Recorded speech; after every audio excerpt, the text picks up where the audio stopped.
Hi, I'm Mary Madigan and I'm crazy about quilts. I was raised around quilts and my grandmother and my mother and my aunt used to quilt together, and it's just part of my heritage.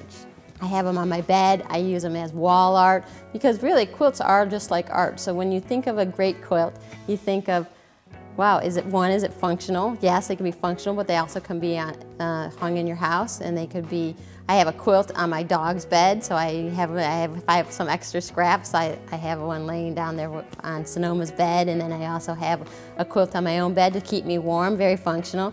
And then I have a great Mississippi quilt that I bought. It's a folk art quilt that I have hanging in my hallway.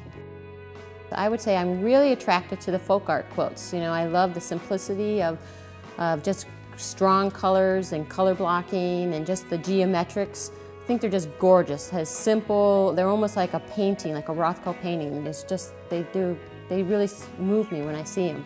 And the other type of quilt that I really like are the Depression era quilts. They're from the 30s, and those quilts are so fantastic because they're really like the postage stamp style, and they were all made by little scraps. So it really talked about the economic times. So I just love the stories of that. The first thing we do when we design quilts is we look at color, and we say, what's the color of the season going to be? And once we figure out what our color and our trends are going to be for that, then we're able to go in and say, what are the correct layouts? What are the layouts that really inspire us by what we're trying to do in that season?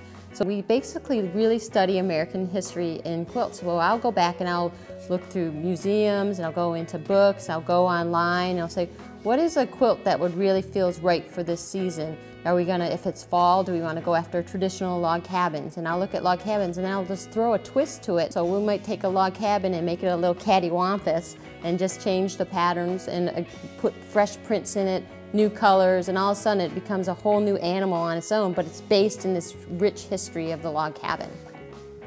A quilt has so many great things about it. It's a work of art, it keeps you warm, it has function.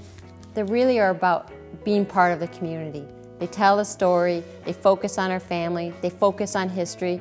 It's really all about the great gift of storytelling.